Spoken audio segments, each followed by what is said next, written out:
வணக்கம் மக்களே, welcome back to Vartaman Tamil. So Bigg Boss season 10ல இந்த டைம் கார்னி ஃபெஸ்டிவல் அப்படின்ற மாதிரி இந்த சீசனை கொண்டு போக போறாங்க. ப்ரோமோவே வந்து ஒரு திருவிழா அப்படின்ற மாதிரியான ஒரு மோட்ல கொண்டு போயிருந்தாங்க. இதெல்லாம் ஒரு பக்கம் இருந்தாலும் கூட ஆடியன்ஸ் ஃபோக்கஸ் பண்ணக்கூடிய ஒரு விஷயம் என்ன அப்படின்னா அந்த ஐ லோகோ அப்படின்ற ஒரு விஷயம் தான். இந்த ஐ லோகோல ஏதோ ஒன்று மறைஞ்சிருக்கும். கரெக்டா நான் என்ன சொல்ல வரேன் உங்களுக்கு புரியுதா? அந்த ஐ லோகோ, அதாவது பிக் பாஸோட ஐ லோகோ அப்படின்றது வந்து ரொம்ப ரொம்ப இம்பார்ட்டன்ட். அதுதான் வந்து அந்த ஷோவோட ஒரு ஹெட் ஆஃப் த பார்ட் அப்படின்னு சொல்லலாம்.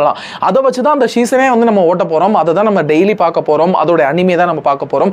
இதனால இந்த பிக் பாஸ் சீசன் 10ல எந்த மாதிரியான தீம்லாம் இருக்க போகுது அப்படின்றது நம்மளுக்கு வந்து ஒரு அப்டேட் கிடைச்சிருக்கு. ஸோ லோகோ எல்லாருமே பார்த்துருப்பீங்க இல்லையா? இந்த டைம் வந்து ரெட் அப்படின்ற மாதிரியான ஒரு கலரேஷனை வந்து கொண்டு வந்திருக்காங்க. ஸோ இந்த லோகோல நம்ம சில விஷயங்களை நோட் பண்ண வேண்டியிருக்கு. அதை நம்ம டீப் டைவ் கண்டிப்பா பண்ணியே ஆகணும். ஸோ அதுல ஃபர்ஸ்ட் திங் என்ன அப்படின்னா கலர்.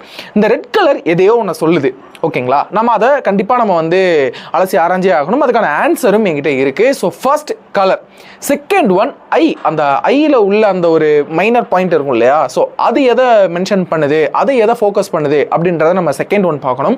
தேர்ட் ஒன் அந்த பிக் பாஸ் லோகோவில் இருக்கிற இந்த ஹேண்ட். இதுக்கு முன்னாடி சீசன்களில் பார்த்தோம் அப்படின்னா இந்த ஹேண்டுக்குன்றது பிக் பாஸில் ஒரு தனி பவரே உண்டு.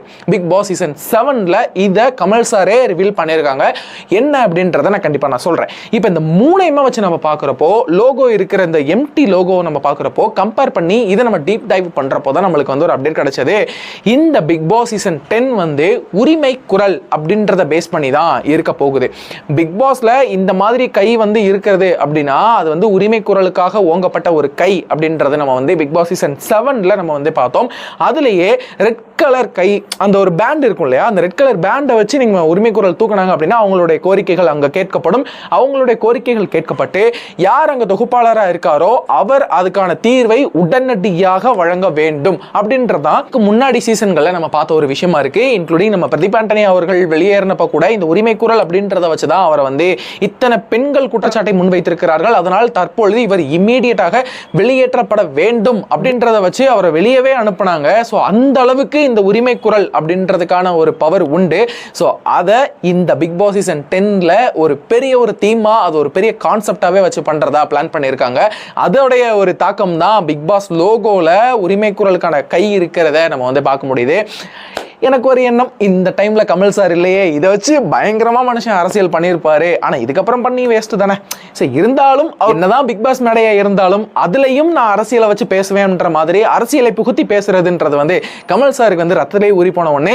இருந்தாலும் உரிமை குரலை தாண்டி அவருடைய எம்ப்ளமை தாண்டி இந்த டைம் ரெட் கலர், அதாவது அந்த ரத்தத்தை பிளட் பேஸ் பண்ணியே வந்து இந்த டைம் வந்து லோகோ அண்ட் டிசைன் இருக்கிறதுனால கண்டிப்பா நம்ம ரொம்பவே எக்ஸ்பெக்ட் பண்ணலாம். ரொம்ப பயங்கரமா இருக்க போகுது இந்த சீசன் அப்படின்ற மாதிரி. அதே நேரத்தில் பிக் பாஸ் சீசன் 9ல இந்த கண்டஸ்டன்ஸ்லாம் நம்மளுக்கு ஒரு பெரிய பாடத்தை கற்றுக் கொடுத்துட்டு போயிருக்காங்க. இந்த மொக்கையான ஒரு சீசன் அப்படின்னா பிக் பாஸ் சீசன் 9 தான். ஏன்னா அதில் பயங்கரமான பட்ஜெட் போட்டாங்க. ஆனால் அந்த அளவு நம்மளுக்கு அவங்களுக்கு ஒரு அவுட்புட் இருந்ததா அப்படின்னு கேட்டிங்கன்னா கண்டிப்பாக இல்லை. நம்ம எல்லாருமே அதை வந்து அன்சாட்டிஸ்ஃபேக்ஷனாக தான் இருந்தோம். அதை எல்லாமே கவனத்தில் எடுத்துகிட்டு இந்த டைம் சூப்பரான ஒரு கண்டஸ்டன்ட்லாம் இந்த டைம் இறக்கியிருக்காங்க. இன்க்ளூடிங் நான் இன்னொரு கண்டஸ்டன்ட் கூட ரிவீல் பண்ணுறேன். அண்ணன் ராமரண்ணை வந்து இந்த சீசனில் உள்ள போகிறதா இப்போ தான் ரீசெண்டாக நம்மளுக்கு வந்து தகவல் கிடச்சிது. ஸோ ராமரண்ணை தாண்டி இன்னும் நம்மளுக்கு பரிச்சயமான முகங்களே வந்து பிக் பாஸ் சீசன் 10க்குள்ளே பார்ட்டிசிபேட் பண்ண போகிறாங்க. அதுக்கு முன்னாடி பிக் பாஸ் காமன் மேன் அப்படின்ற மாதிரியான ஒரு ஷோ இருக்குது. ஸோ இந்த ஷோவில் முனியம்மா அப்படின்னு ஒரு கேரக்டர் வந்து பார்ட்டிசிபேட் பண்ண போகிறாங்க. இந்த கேரக்டருக்கு மக்கள் மத்தியில் பயங்கரமான ஒரு வரவேற்பு இருக்குது. சும்மா சொல்லலை. இதுக்கு முன்னாடி கண்டஸ்டன்ஸ்லாம் வச்சு பார்க்குறப்போ யாரெல்லாம் சாமானிய மக்களாக இருந்து பிக் பாஸ் வீட்டுக்குள்ள போறாங்களோ அவங்க நல்லா விளையாண்டாலும் சரி, அவங்க தப்பே பண்ணியிருந்தாலும் சரி, மக்களுடைய பார்வைக்கு அவங்க சரிதான்.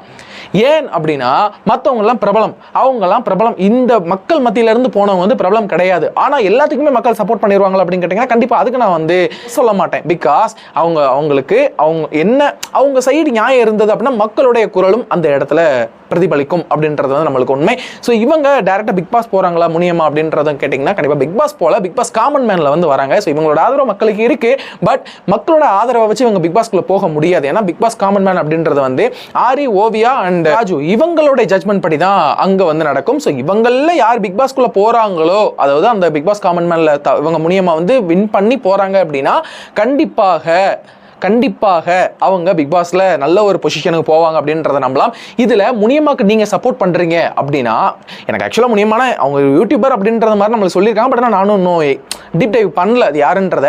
பட் இருந்தாலும் நடக்கிற நிதர்சனமான உண்மை அதுதான். அதாவது முனியம்மா மாதிரி ஒரு நம்மளோட மக்களா இருந்து போறவங்க பிக் பாஸ்ல தக்க வைப்பாங்க. ஆனா இப்ப நம்மளால என்ன பண்ண முடியும் அப்படின்னா, சோசியல் மீடியால முனியம்மாக்கு பயங்கரமான ஒரு ஆதரவு வலுத்தது அப்படின்னா கண்டிப்பாக டீம் டைரக்டா இவங்களை வந்து பிக் பாஸ் வீட்டுக்குள்ள கொண்டு போவாங்க. ஏன் அப்படின்னா, பிக் பாஸ் காமன் மேன்லயே இப்படி ஒருத்தவங்களை மக்கள் அதிகமாக விரும்புறாங்க அப்படின்னா இவங்களை ஷோக்குள்ள கொண்டு போறதுக்கு டீம் வந்து எந்த ஒரு தடையுமே விதிக்க மாட்டாங்க. ஸோ நீங்க இப்ப இருந்தே முனியம்மாக்கு சப்போர்ட் பண்றீங்க அப்படின்னா அவங்க டைரக்டா பிக் பாஸ்குள்ள போறதுக்கான வாய்ப்பு அதிகம். அவங்களுக்கு வந்து Bigg Boss common man show அப்படின்றது வந்து ஒரு தடையே கிடையாது அப்படின்றது நிதர்சனமான உண்மை அப்படின்னு நான் சொல்லுவேன். Because that is a politics. And இதுதான் வந்துட்டு ஒரு டெலிவிஷன்ல இருக்கக்கூடிய பேக் எண்ட்ல நடக்கக்கூடிய ஒரு விஷயம். மக்கள் எதை ஃபோக்கஸ் பண்றாங்க, மக்களுக்கு எது ஆர்வம் அதிகமாக இருக்கு அப்படின்றது தான் வந்து டீம் ரொம்பவே ஃபோக்கஸபிளா இருப்பாங்க. ஸோ அதுதான் உண்மை. நீங்க முனியம்மாக்கு சப்போர்ட் பண்றீங்கன்னா தட்ஸ் யுவர் விஷ். அது வந்து உங்களோட ஒரு விஷயம். ஆடியன்ஸ் விஷன்ல இருந்தோ இல்ல டீம் விஷன்ல இருந்தோ பார்த்தா இதுதான் நடக்கும். ஸோ பார்க்கலாம். இந்த டைம் உரிமை குரலை பேஸ் பண்ணி தான் இந்த பிக் பாஸ் சீசன் 10 இருக்க போகுது. வீடு செட்டெல்லாம் வந்து கிளிப்ஸ் நம்ம பார்த்தோம். ஸோ செம்மையா இருக்கு. அதை வந்து நான் போடக்கூடாதுன்ற மாதிரி ஒரு ரெஸ்ட்ரிக்ட் சொல்லிட்டாங்க. ஸோ செட்டுமே ரெட் கலர் அண்ட் ஒரு மாதிரி இந்த பிரிக்ஸ் இருக்கு இல்லையா, பிரிக்ஸோட கலர்ல தான் வந்து தீமே வந்து செட் பண்ணியிருக்காங்க. இந்த டைமே ஸ்விம்மிங் பூல் இருக்கு. ஸோ ஜெயில் வந்து பார்த்தோம் அப்படின்னா நீங்க எதிர்பார்க்காத ஒரு விஷயம் அப்படின்னே சொல்லலாம். ஸோ கண்டிப்பா ஜெயிலில் வந்து ஒரு விஷயத்தை டெஸ்ட்ல வச்சிருக்காங்க. அண்ட் பிக் பாஸ் வீடை ரிவீல் பண்றதுன்றது ரொம்ப ஒரு விஷயங்க. ஏன்னா அவங்க வாழ்றாங்களோ இல்லையோ 24 ஹவர்ஸுமே நம்ம லைவ்ல பார்த்து அந்த வீட்டுக்குள்ளேயே நம்ம வந்து வாழ்வோம் இல்லையா. ஸோ நம்ம ஃபோக்கஸ் பண்ண வேண்டிய ஃபர்ஸ்ட் விஷயம் வந்து லோகோ. ஸோ அந்த லோகோல இந்த மாதிரியான விஷயங்கள்லாம் மறைஞ்சிருக்கு. ஸோ நீங்க இந்த லோகோவை பத்தி நான் எடுத்து வச்சிருக்கிற அந்த ஒரு கருத்துக்கு என்ன விமர்சனம், நீ சொல்றது கரெக்ட் இல்ல இந்த மாதிரி இருக்காது சிவா, இந்த மாதிரி இருக்கும் அப்படின்னு உங்களோட ஒப்பீனியன் ஏதாவது இருக்கும்ல, கண்டிப்பா அதை நீங்க கமெண்ட்ல ஷேர் பண்ணுங்க. கண்டிப்பா அதுக்கான வீடியோவே நான் வந்து ப்ரொசீட் பண்ணலான்னு இருக்கேன். Because your thoughts also my thoughts. Okay, so இதுதான் இப்போ நானும் நீங்களும் ஒன்றுதான். உங்கள்ல இருந்து ஒரு தாட் நீங்க இது இப்படி யோசிச்சிருப்பீங்க. பட் அதை நான் வந்து உங்ககிட்ட ஷேர் பண்றேன், அவ்வளவுதான். ஸோ நீங்கள் நான் எல்லாமே ஒன்று தான். இதில் இன்னொரு விஷயத்தை நான் கண்டிப்பாக நான் உங்களுக்கு வந்து ஷேர் பண்ணியே ஆகணும். பிக் பாஸில் காமன் மேனில் செலக்ட் ஆனவங்களை வந்து நம்ம வந்து பேசிகிட்டு இருக்கோம். ஆனால் பிக் பாஸில் ஒருத்தவங்களை ரிஜெக்ட் பண்ணியிருக்காங்க. அது யாருன்றதை பார்த்தோம் அப்படின்னா அது வேறு யாரும் இல்லை, நான் தான். ஸோ பிக் பாஸ்க்கு நான் அப்ளை பண்ணியிருந்தேன். நான் வந்து நீங்கள் காமன் மேன் இன்டர்வியூக்கெலாம் கூப்பிட்டுருந்தாங்க. ஸோ நிறைய விஷயங்கள்லாம் நடந்தது. அங்கே வந்து பாட்டு பாட சொன்னாங்க, டான்ஸ் ஆட சொன்னாங்க, அண்ட் லைக் என்ன அந்த முறுக்கு சாப்பிட சொன்னாங்க, அதெல்லாம் நடந்தது. ஸோ நிறைய விஷயம் நடந்தது. ஒரு மாதிரி இருந்தது, ஃபன்னாக இருந்தது. பட் நான் வந்து செலக்ட் ஆகலை. ஓகே, எனிவே நம்ம வந்து உள்ள இருந்தால் தான் பிக் பாஸா, வெளியில் இருந்தாலும் பிக் பாஸ் லைக் பண்ணலாம். பிக் பாஸ் வந்து நம்ம எப்பயுமே பண்ணுற மாதிரி ரிவ்யூ பண்ணி நம்ம அதுக்கான ஒரு ரேட்டிங் வந்து நம்ம ஏற்றி கொடுக்கறது நம்மளோட ஒரு கடமை. ஸோ நீங்கள் இந்த பிக் பாஸ் சீசன் 10 ஜேர்னி, அதாவது கார்னி ஃபெஸ்டிவல்லேருந்து என் கூட நீங்கள் ட்ராவல் பண்ணணும் அப்படின்னு நினச்சிங்கன்னா நீங்கள் பண்ண வேண்டியது ஒன்று தான்.